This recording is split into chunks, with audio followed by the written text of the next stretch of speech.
Hello guys, എല്ലാവർക്കും നമ്മുടെ പുതിയൊരു വീഡിയോയിലേക്ക് സ്വാഗതം. അപ്പോൾ ഇന്നത്തെ നമ്മുടെ വീഡിയോ എന്ന് പറഞ്ഞത് ഒരു റിവ്യൂ വീഡിയോ അങ്ങനെയൊന്നുമല്ല. നമ്മൾ ഹിമാലയനായിട്ടൊരു ഓഫ് റോഡ് പോവാണ്. സോ ഇന്നൊരു ഓഫ് റോഡ് വീഡിയോ ആണ്. അപ്പോൾ നമ്മൾ വീഡിയോ എടുക്കാൻ ഉദ്ദേശിച്ച സ്ഥലം എന്ന് പറയുന്നത് ഇലവിഴാപ്പൂഞ്ചിറയാണ്. അപ്പോൾ എനിക്കറിയില്ല എന്താവും എങ്ങനെയാവും എന്നൊന്നും. അപ്പോൾ എന്തായാലും നമുക്ക് പോയി നോക്കാം. പിന്നെ ഈ ഒരു ഡെസ്റ്റിനേഷൻ എന്ന് പറയുന്നത് ഞാൻ ഓൺ ദ വേയിൽ കണ്ടതാണ്. മലങ്കര ഡാം എന്നാണ് ഇതിൻ്റെ പേര്. അപ്പോൾ നമുക്ക് ഇവിടെ വെച്ച് ഇൻട്രോ എടുക്കാൻ കരുതി. ആ ഒരു ദൂരെ നിങ്ങളൊരു മല കാണുന്നുണ്ട്, ഒരു ഡാമിന് പിന്നിലായിട്ട്. ആക്ച്വലി അതിൻ്റെ ടോപ്പിലാണ് ഇലവിഴാപ്പൂഞ്ചിറ എന്ന് പറഞ്ഞ സ്ഥലം. നമ്മൾ ഇപ്പോൾ നേരെ അങ്ങോട്ടേക്കാണ് പോകുന്നത്. ഇവിടെ നിന്നൊരു 12 കിലോമീറ്ററിനടുത്തേ ഉള്ളൂ. പിന്നെ ആദ്യമേ അറിയാം, ഞാനൊരു പക്ക ഓഫ് റോഡറൊന്നുമല്ല, ഞാനൊരു ബിഗിനറാണ്. എനിക്ക് ഇതിനെപ്പറ്റി യാതൊരു ഐഡിയ ഇല്ല.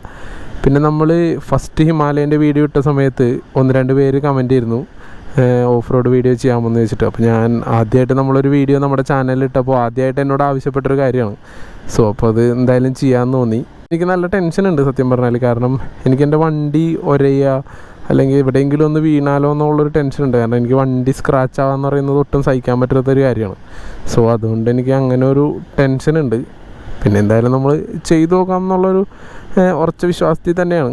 മറിയില്ല എന്നൊരിതുണ്ട്. കാരണം എനിക്കെന്ത് പറ്റിയാലും എനിക്കൊരു വിഷയമല്ല. പക്ഷേ വണ്ടിക്കൊരു ചെറിയ പോറൽ പറ്റി കഴിഞ്ഞ് കഴിഞ്ഞാൽ അതെനിക്കെപ്പോഴും ഒരു സങ്കടമായിട്ട് തന്നെ നിൽക്കും. സോ അതുകൊണ്ട് ആ ഒരു ടെൻഷനുണ്ട്. എന്നാലും നമ്മൾ എന്തായാലും ഇന്ന് ചെയ്യും. മാക്സിമം നമ്മളെ കൊണ്ട് പറ്റുന്ന പോലെ തന്നെ നമ്മൾ പോവും. പിന്നെ ഇതിന് മുന്നേ ഞാൻ ഇലവിഴാപ്പൂഞ്ചിറ പോയിട്ടുണ്ട്. അന്ന് എനിക്ക് കുറച്ച് ടഫായിട്ടാണ് തോന്നിയത്. അന്ന് നമ്മൾ ഡ്യൂക്കായിട്ടാണ് പോയത്. അന്ന് നമ്മളിപ്പോൾ ഒരു പാതി വഴി വണ്ടി കയറ്റി. പിന്നെ നമ്മൾ അതിന് വേണ്ടി ട്രൈ ചെയ്തില്ല. എങ്ങാനും അന്നും ഈ ഒരു ടെൻഷനായിരുന്നു എൻ്റെ ഉള്ളിൽ, എങ്ങാനും ഇത് മറിഞ്ഞ് വീഴുമോ എന്നുള്ളത്. പക്ഷേ ഇന്നെന്തായാലും നമ്മൾ മാക്സിമം ട്രൈ ചെയ്യും.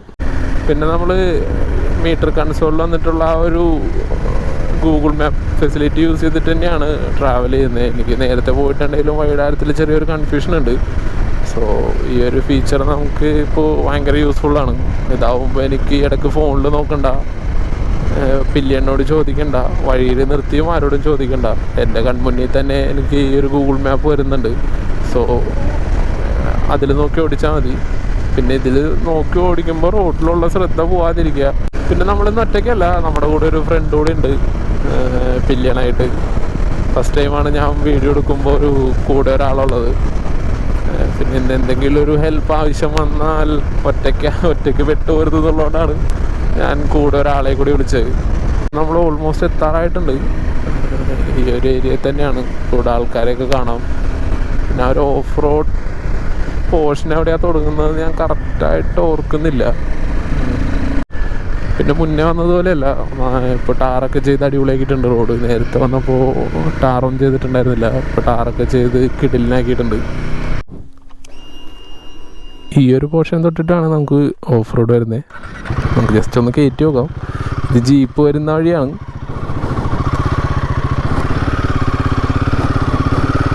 അത്യാവശ്യം നല്ല ഓഫ് റോഡ് ഉണ്ട്. പിന്നെ ഈ വീഡിയോയിൽ എനിക്ക് ചിലപ്പോൾ ഒരു എൻ്റെ ബ്രീത്തിങ് സൗണ്ടും ആ ഒരു എഫേർട്ടിൻ്റെ സൗണ്ടിലുള്ള വ്യത്യാസമൊക്കെ ഉണ്ടാവും. അപ്പോൾ നിങ്ങളതൊക്കെ ഒന്ന് സഹിക്കുക. കാരണം ഇത്ര എഫേർട്ട് എടുക്കുമ്പോൾ ആ ഒരു സൗണ്ടിലുള്ള വ്യത്യാസമൊക്കെ ഉണ്ടാവും.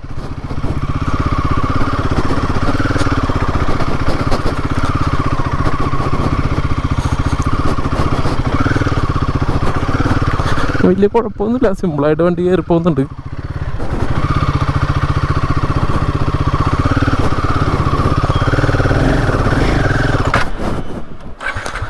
ഓഫായി പോയി.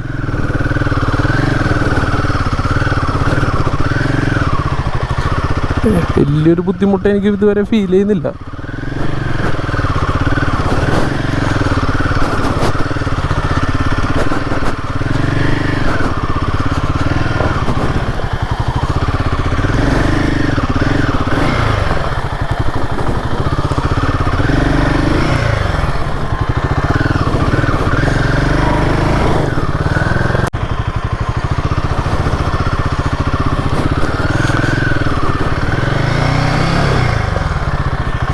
ബിഗിനർക്ക് വരാൻ പറ്റിയൊരു ഓഫ് റോഡ് തന്നെ ഇപ്പോൾ ഇത്.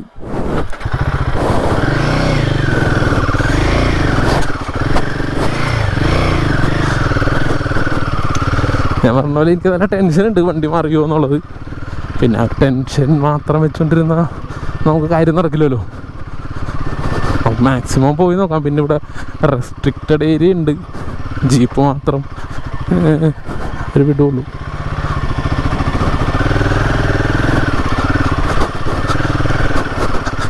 സോ നമുക്ക് ഒരുപാട് ദൂരം പോകാൻ പറ്റുമെന്ന് അറിയില്ല. മാക്സിമം പോകാൻ പറ്റുന്നത്ര ദൂരം പോവാം.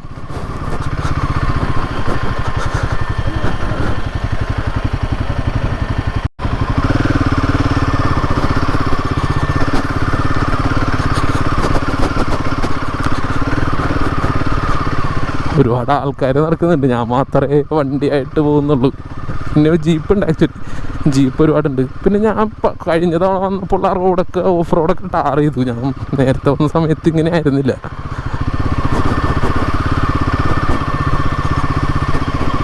ആൾക്കാരും ഉണ്ട്, കല്ലും വെട്ടിക്കണം, മൊത്തത്തിൽ പണിയാണ്.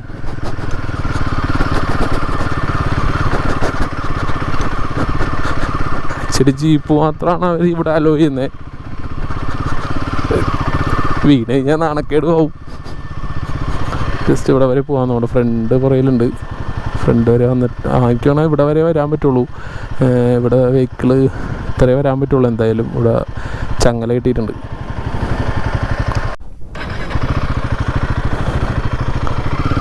ജസ്റ്റ് ഒന്ന് അവിടെ വരെ പോയിട്ട് പിരി കൊടുക്കുക.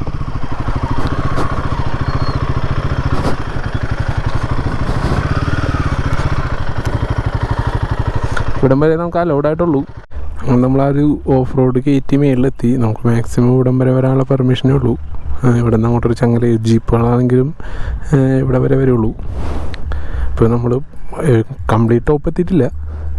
അതിൻ്റെ ബാക്കിയുള്ളത് നമ്മൾ നടന്നു തന്നെ പോകണം. ഇപ്പോൾ ഇവിടെ നിന്നുള്ളൊരു വ്യൂ ഇതാണ്. ആക്ച്വലി നല്ല രസമുണ്ട് കാണാനായിട്ട്. അതിലെൻ്റെ വണ്ടിയും പിന്നെ അതിന് തിരിച്ചിറക്കണം, അതിലും ടെൻഷനുണ്ട്. കാരണം തിരിച്ചിറക്കുമ്പോഴും മറിഞ്ഞു വീഴാനുള്ള ചാൻസുകളുണ്ട്.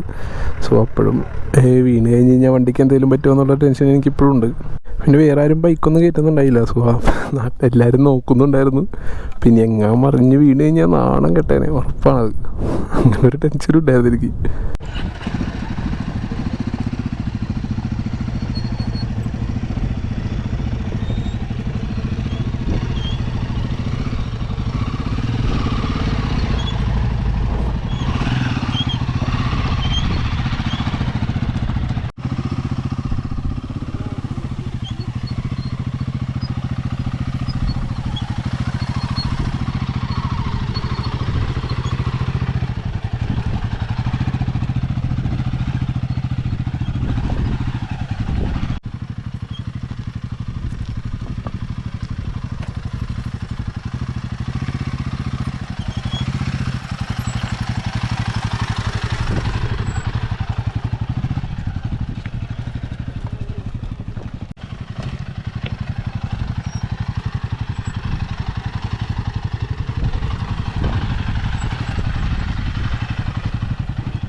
അങ്ങനെ നമ്മൾ ചെറുതാണെങ്കിലും ഒരു ഓഫ് റോഡ് ഒന്ന് ഓടിച്ചു.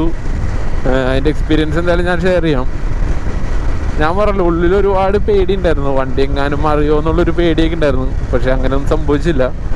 പിന്നെ ഞാൻ ഉദ്ദേശിച്ച പോലെ ഒരു ഓഫ് റോഡ് സെക്ഷൻ എനിക്ക് കിട്ടിയില്ല. കാരണം ഞാൻ ഇതിന് മുന്നേ പോയ സമയത്ത് അത്യാവശ്യം നല്ലൊരു ഹെവി ഓഫ് റോഡൊക്കെ ഞാൻ അവിടെ കണ്ടിരുന്നു. ഞാൻ അത് പ്രതീക്ഷിച്ചിട്ടാണ് പോയത്. ഞാൻ പോയിട്ട് കുറച്ച് കാലം ആയിട്ടുണ്ടായിരുന്നു. പക്ഷേ ആ ഒരു റോഡൊക്കെ ഞാൻ അവിടെ അന്വേഷിച്ചപ്പോൾ അറിയാൻ കഴിഞ്ഞത് ആ റോഡൊക്കെ ടാർ ചെയ്തു എന്നാണ്. അപ്പോൾ ആകെ ഒരു ഇച്ചിരി ദൂരം മാത്രമേ ഓടിക്കാൻ പറ്റുള്ളൂ. പിന്നെ അതും അത്യാവശ്യം കുഴപ്പമില്ലാത്ത തരത്തിലൊരു ഓഫ് റോഡ് തന്നെ ഉണ്ടായിരുന്നു. പറഞ്ഞ പോലെ അത്രയും മോശമല്ലാത്തൊരു ഓഫ് റോഡ് ഉണ്ടായിരുന്നു.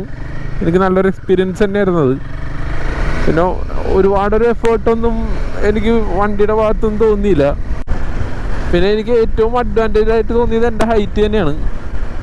എല്ലാ വീഡിയോയിലും പറയുന്ന പോലെ ഓൾമോസ്റ്റ് 6 ഫീറ്റാണ് എൻ്റെ ഹൈറ്റ്. അപ്പോൾ ആ ഒരു ഹൈറ്റ് എനിക്ക് ഭയങ്കര അഡ്വാൻറ്റേജ് ആയിട്ട് തോന്നി. കാരണം വണ്ടി ഒരു കല്ലിന് മുകളിൽ കയറി നിന്നാലും എൻ്റെ കാല് രണ്ടും എത്തുന്നുണ്ട്. ഫ്ലാറ്റ് ഫുട്ട് അല്ലെങ്കിൽ പോലും എൻ്റെ കാല് അത്യാവശ്യം എനിക്ക് ടച്ച് ചെയ്യാൻ പറ്റുന്നുണ്ട്. സോ ഒരു സപ്പോർട്ട് കാലിൻ്റെ ഭാഗത്തുനിന്നുണ്ട്. കാരണം അത്ര ഹൈറ്റ് ഉള്ളതുകൊണ്ട് തന്നെ കാലെനിക്ക് കുത്താൻ പറ്റുന്നുണ്ട്. അതല്ലാന്നുണ്ടെങ്കിൽ ചിലപ്പോൾ ഒന്ന് ചരിയോ അല്ലെങ്കിൽ അങ്ങനെ എന്തെങ്കിലും ഇഷ്യൂ ഉണ്ടാവാനുള്ള സാധ്യത ഉണ്ടായിരുന്നു. പക്ഷെ എനിക്ക് കാലെത്തുന്നതുകൊണ്ട് തന്നെ അങ്ങനെ ഒരു ഇഷ്യൂ എനിക്ക് ഫേസ് ചെയ്യേണ്ടി വന്നില്ല. സോ എനിക്ക് അതൊരു അഡ്വാൻറ്റേജ് ആയിട്ട് തന്നെ തോന്നി. പിന്നെ ഒരു ബിഗിനറിനെ സംബന്ധിച്ചിട്ട് ഞാൻ പറയുന്നത് ബിഗിനറിനെ സംബന്ധിച്ചിട്ടാണ്. അതായത് എനിക്ക് കുറച്ചും കൂടി ബെറ്റർ എക്സ്പൾസ് ആണെന്ന് തോന്നി. കാരണം അതായത് കുറച്ചും കൂടി എക്സ്പൾസിന് കുറച്ചുകൂടി വെയിറ്റ് കുറവാണ്. സോ കുറച്ചുകൂടി ഹാൻഡിൽ ചെയ്യാനും കുറച്ചും കൂടി യൂസ് ചെയ്യാനൊക്കെ ഈസിയാണെന്ന് തോന്നി. വണ്ടിയായിട്ട് കമ്പയർ ചെയ്യുന്നതല്ല, ഒരു ബിഗിനറിനായിട്ട് കമ്പയർ ചെയ്യുമ്പോൾ ആൾക്ക് കുറച്ചുകൂടി വെയിറ്റ് കുറഞ്ഞ വണ്ടിയായിരിക്കും കൂടുതൽ ബെറ്റർ. കാരണം പെട്ടെന്നൊന്ന് ചരിഞ്ഞ് കഴിഞ്ഞാൽ അതെങ്ങനെ ഹാൻഡിൽ ചെയ്യണമെന്ന് അറിയാത്ത ഒരാളായിരിക്കും ബിഗിനർ. സോ അയാൾക്ക് എക്സ്പൾസ് ആയിരിക്കും കുറച്ചുകൂടി ബെറ്ററായിട്ട് ഫീൽ ചെയ്യണേ. അതല്ല അത്യാവശ്യം എക്സ്പീരിയൻസ് ഉള്ള ഒരാളാണെങ്കിൽ ഇത് തന്നെയാണ്, ഷുവറാണ് ഈ വണ്ടി തന്നെയാണ് ബെറ്ററായിട്ട് തോന്നിയിട്ടുള്ളൂ. എൻ്റെ ഭാഗത്തു നിന്നുള്ള കുറവുകളെ എനിക്കിന്ന് ഫീൽ ചെയ്തുള്ളൂ. അതല്ലാതെ വണ്ടിയുടെ ഭാഗത്തുനിന്ന് യാതൊരു കുറവുണ്ടായിരുന്നില്ല. ഒരു എക്സ്പീരിയൻസ് കുറവും പിന്നെ എന്താ പറയുക, ഓഫ് റോഡ് ഓടിച്ച് പരിചയമില്ലാത്തതിൻ്റെ ഒരു ഞാൻ പറഞ്ഞല്ലോ ആ ഒരു ബുദ്ധിമുട്ട് മാത്രമേ ഉണ്ടായിരുന്നുള്ളൂ. അതല്ലാതെ വണ്ടിയുടെ ഭാഗത്തുനിന്നുള്ള എല്ലാ സപ്പോർട്ടും ഉണ്ടായിരുന്നു. ബ്രേക്കിൻ്റെ ഭാഗത്തുനിന്നാണെങ്കിലും പവറാണെങ്കിലും വണ്ടിയുടെ ടയേഴ്സ് ആണെങ്കിലും എല്ലാം കൊണ്ടും വണ്ടിയുടെ ഭാഗത്തുനിന്ന് ഓക്കെ ആയിരുന്നു. പിന്നെ എൻ്റെ സ്കില്ലിൻ്റെ കുറച്ച് കുറവ് മാത്രമേ എനിക്ക് ഫീൽ ചെയ്തുള്ളൂ. അത് പോകെ പോകെ റെഡി ആവും എന്നാണ് ഞാൻ വിശ്വസിക്കുന്നത്. ഇന്നത്തെ ആ ഒരു ഓഫ് റോഡ് ഓടിച്ചപ്പോൾ തന്നെ എനിക്ക് എന്താ പറയുക, ബെറ്ററായിട്ട് നല്ലൊരു ഇതിലും കുറച്ചും കൂടി ഒരു ടഫായിട്ടുള്ളൊരു ടെറൈനിൽ ഓടിച്ചാൽ കൊള്ളാം എന്നൊരു ഫീൽ എനിക്കിപ്പോൾ ഉണ്ട്. അങ്ങനെ ഒരു കോൺഫിഡൻസ് എനിക്കിപ്പോൾ വരുന്നുണ്ട്. സോ നമ്മളെന്തായാലും അങ്ങനെ ഒരു പറ്റിയൊരു സ്ഥലം അന്വേഷിച്ചിട്ട് കണ്ടുപിടിച്ചിട്ട് എന്തായാലും നമ്മൾ വൈകാതെ ചെയ്യുന്നതായിരിക്കും. കാരണം ഇതായിട്ട് സ്വന്തം വണ്ടി ആയതുകൊണ്ട് തന്നെ എനിക്ക് അത്രയും ആരെയും എന്താ പറയുക ഡിപ്പെൻഡ് ചെയ്യേണ്ടതോ അല്ലെങ്കിൽ ആരെയും ബോധിപ്പിക്കേണ്ട ആവശ്യമൊന്നുമില്ല. മറിഞ്ഞ് വീണാൽ ഞാൻ തന്നെ സഹിക്കുക, അത്രേ ഉള്ളൂ. സോ എന്തായാലും നമുക്ക് ചെയ്യാവുന്നതേ ഉള്ളൂ. ഇന്നത്തെ ആ ഒരു ചെറിയ എക്സ്പീരിയൻസ് കൊണ്ട് തന്നെ ഞാൻ മനസ്സിലാക്കിയ ഒരു കാര്യമുണ്ട്. അതായത് അത്യാവശ്യം സ്കില്ലും കുറച്ച് കോൺഫിഡൻസും ഉണ്ടെന്നുണ്ടെങ്കിൽ ഏത് മലയും കാടും കീഴടക്കാൻ പറ്റുക ഒരു 1.5 മുതൽ തന്നെയാണത്. അത് ഷുവറാണ്. കാരണം എന്താണെന്ന് വെച്ചാൽ അത്രയും സപ്പോർട്ട് വണ്ടിയുടെ ഭാഗത്തുനിന്നുണ്ട്. പവറാണെങ്കിലും ടയറിൻ്റെ ഭാഗത്തുനിന്നാണെങ്കിലും ബ്രേക്സും എല്ലാം കൊണ്ടും ഒരു രക്ഷയില്ലാത്ത മുതൽ തന്നെയാണത്. സോ ഞാൻ പറഞ്ഞല്ലോ, നിങ്ങൾക്ക് എവിടെ വേണേലും കൊണ്ടുപോകാം, എന്നാൽ വണ്ടി ഒന്ന് ഹാൻഡിൽ ചെയ്യാൻ അറിഞ്ഞാൽ മാത്രം മതി. അതല്ലാന്നുണ്ടെങ്കിൽ കുറച്ച് ബുദ്ധിമുട്ടാണ്. കാരണം ഇത്രയും വെയിറ്റ് ഉണ്ട്, ഹൈറ്റ് ഉണ്ട്. സോ കുറച്ച് ഹാൻഡിൽ ചെയ്യാനായിട്ട് കുറച്ചൊരു ബുദ്ധിമുട്ടാവും. എന്നാൽ നിങ്ങൾക്ക് എക്സ്പീരിയൻസ് ഉണ്ടോ, ജസ്റ്റ് ഗോ ഫോർ ഇറ്റ്, അത്രേ ഉള്ളൂ. പിന്നെ ഇന്നത്തെ ആ റൈഡിങ്ങിൽ മീൻസ് ഓഫ് റോഡ് ഓടിച്ചപ്പോൾ എൻ്റെ ഭാഗത്തുനിന്ന് ചിലപ്പോൾ കുറേ തെറ്റുകളൊക്കെ സംഭവിച്ചിട്ടുണ്ടാവും. മേ ബി എനിക്കറിയില്ല. കാരണം എന്താണെന്ന് വെച്ചാൽ ഫസ്റ്റ് ടൈം ഇങ്ങനൊരു ട്രൈ നടത്തുമ്പോൾ എൻ്റെ ഭാഗത്തുനിന്നുള്ള തെറ്റുകളൊക്കെ ഉണ്ടാവും. അപ്പം നിങ്ങൾക്ക് എൻ്റെ ഭാഗത്തുനിന്നുള്ള തെറ്റുകൾ എന്തെങ്കിലും ഉണ്ടെങ്കിൽ നിങ്ങൾക്കത് കമൻറ്റ് ബോക്സിലായിട്ടോ അല്ലെങ്കിൽ എനിക്ക് പേഴ്സണലായിട്ട് ഇൻസ്റ്റാഗ്രാമിൽ മെസ്സേജ് അയക്കാം. സോ നെക്സ്റ്റ് ടൈം പോകുമ്പോൾ എനിക്കും അതൊരു ഹെൽപ്ഫുള്ളാവും. പിന്നെ മറ്റ് ബിഗിനേഴ്സിനും ഇപ്പം നിങ്ങൾ കമൻറ്റായിട്ട് എഴുതുമ്പോൾ കാണുന്ന മറ്റ് ബിഗിനേഴ്സിനും ആ ഒരു മിസ്റ്റേക്ക് തിരുത്താനുള്ളൊരു അവസരവും കൂടിയാവും. സോ നിങ്ങൾക്ക് എന്തായാലും അതൊക്കെ ഇൻഫോം ചെയ്യാവുന്നതാണ്. പിന്നെ ഒരു ചെറിയ സെക്ഷൻ ആണെങ്കിലും ഓഫ് റോഡ് ഓടിച്ച സമയത്ത് എനിക്ക് വണ്ടിയുടെ ഭാഗത്തുനിന്ന് വലിയ ഹീറ്റിങ്ങോ അങ്ങനെ ഒന്നും ഫീൽ ചെയ്തില്ല. പിന്നെ മൊത്തത്തിലൊരു ചൂടായിരുന്നു. കാരണം ആ ഒരു സമയത്ത് നല്ല വെയിലുണ്ടായിരുന്നു. സോ നല്ലൊരു ഹോട്ട് ടെമ്പറേച്ചറുള്ള സമയത്ത് തന്നെയാണ് ഞാൻ വണ്ടി ഓടിച്ചത്. സോ അതിൻ്റേതായ ഹീറ്റിംഗ് ഉണ്ടായിരുന്നു. അതല്ലാണ്ട് എനിക്ക് വണ്ടിയുടെ ഭാഗത്തുനിന്നൊരു സ്പെഷ്യൽ ഹീറ്റിങ്ങോ അങ്ങനെയൊന്നും ഫീൽ ചെയ്തൊന്നുമില്ല. പിന്നെ അധികം ദൂരമൊന്നും ഉണ്ടായില്ല, കുറച്ച് ദൂരം ഉണ്ടായുള്ളൂ. സോ എനിക്ക് വണ്ടിയുടെ ഭാഗത്തുനിന്ന് ഒരു ഹീറ്റിങ്ങോ അല്ലെങ്കിൽ അങ്ങനെ ഒരു ഇഷ്യൂസൊന്നും ഉണ്ടായില്ല. വണ്ടിയുടെ ഭാഗത്തുനിന്ന് എനിക്ക് അങ്ങനെ ഒരു നെഗറ്റീവ് ഒന്നും ഫീൽ ചെയ്തില്ല. പിന്നെ 2 തവണയാണ് വണ്ടിയിൽ നിന്ന് സ്റ്റക്കായി എന്നൊരു തോന്നലുണ്ടായത്. കാരണം അത് കുറച്ച് മണ്ണുള്ള ഏരിയയിലായിരുന്നു. അപ്പോൾ വണ്ടി ആ ടയർ വെറുതെ അവിടെ സ്പിന്നാവുമായിരുന്നു ട്രാക്ഷൻ പോയവരെ. അതല്ലാതെ വേറെ ഇഷ്യൂസൊന്നും ഉണ്ടായില്ല. പിന്നെ അവിടെ ആണെങ്കിലും വേറെ ആളുടെ ഹെൽപ്പില്ലാണ്ട് തന്നെയാണ് വണ്ടി കയറി പോകുന്നത്. ഞാൻ വണ്ടി അവിടെ നനയ്ക്കുകയൊന്നുമില്ല, ജസ്റ്റ് ഒന്ന് ആക്സിലേറ്റർ കൊടുത്ത സമയത്ത് വണ്ടി കയറി പോകുന്നു. അല്ലാണ്ട് വേറെ ആളൊന്ന് തള്ളിത്തരയോ അല്ലെങ്കിൽ ഞാൻ അവിടെ നിന്ന് ഇറങ്ങി മാറി വണ്ടി ഒന്ന് ബാക്കോട്ടാക്കുകയോ അങ്ങനെയൊന്നും ചെയ്തൊന്നുമില്ല. ജസ്റ്റ് അവിടെ നിന്ന് തന്നെ വണ്ടി കയറി പോരാണ് ചെയ്തത്. അതൊരു എന്താ പറയുക, ജസ്റ്റ് അവർ കുറച്ച് മണ്ണുള്ളൊരു ഏരിയ ആയിരുന്നു. അപ്പോൾ അവിടെ ആ മണ്ണുള്ളൊരു ഏരിയയിൽ കുറച്ചൊന്ന് ആ ടയർ കറങ്ങിയ ടയർ കറങ്ങിയ മണ്ണ് അങ്ങോട്ട് മാറിക്കഴിഞ്ഞപ്പോൾ തന്നെ വണ്ടി കയറി പോകുന്നു. കാരണം അവിടെ മണ്ണിൻ്റെ അടിയിൽ കല്ലുണ്ടായിരുന്നു. സോ ആ ഗ്രിപ്പ് കിട്ടിയപ്പോൾ പയ്യെ വണ്ടി ഇങ്ങോട്ട് കയറി പോന്നു. അതല്ലാണ്ട് ഞാൻ പറഞ്ഞില്ല, ഒരാളുടെ ഹെൽപ്പില്ലാണ്ട് തന്നെയാണ് ഇന്ന്. ഞാൻ ഫ്രണ്ടിനെ കൊണ്ടുപോയത് എന്തെങ്കിലും ഒരു ഹെൽപ്പ് വേണ്ടി വരും എന്നുള്ളത് കൊണ്ടായിരുന്നു. പക്ഷേ അവനങ്ങനെ ഒരു ഹെൽപ്പ് ചെയ്യേണ്ട അവസ്ഥ വന്നില്ല. കാരണം അത് വണ്ടിയുടെ ഒരു ക്വാളിറ്റി തന്നെയാണ്. പിന്നെ വീഡിയോ എടുക്കാൻ വേണ്ടി മാത്രമേ ഇന്ന് അവൻ്റെ ഒരു ഹെൽപ്പ് എനിക്ക് ആവശ്യം വന്നുള്ളൂ. അപ്പോൾ ഇത്രയൊക്കെ ഉള്ളൂ ഇന്നത്തെ വീഡിയോ. നിങ്ങൾക്ക് വീഡിയോ ഇഷ്ടപ്പെട്ട് കഴിഞ്ഞാൽ ലൈക്ക് ചെയ്യുക, ഇഷ്ടപ്പെട്ടില്ല ഡിസ്ലൈക്ക് ചെയ്യുക. പിന്നെ ഈ വണ്ടിയെ പറ്റി എന്തെങ്കിലും അറിയാനുണ്ടെങ്കിലോ അല്ലെങ്കിൽ നമ്മൾ ഇന്ന് പോയ ആ ഒരു റൈഡിനെ പറ്റിയിട്ട് എന്തെങ്കിലും അഭിപ്രായങ്ങളോ നിർദ്ദേശങ്ങളോ ഉണ്ടെങ്കിൽ നിങ്ങൾക്ക് എൻ്റെ കമൻറ്റ് ബോക്സിൽ എഴുതാം. അതല്ലാന്നുണ്ടെങ്കിൽ എനിക്ക് ഇൻസ്റ്റാഗ്രാമിൽ പേഴ്സണലായിട്ട് മെസ്സേജ് അയക്കാം.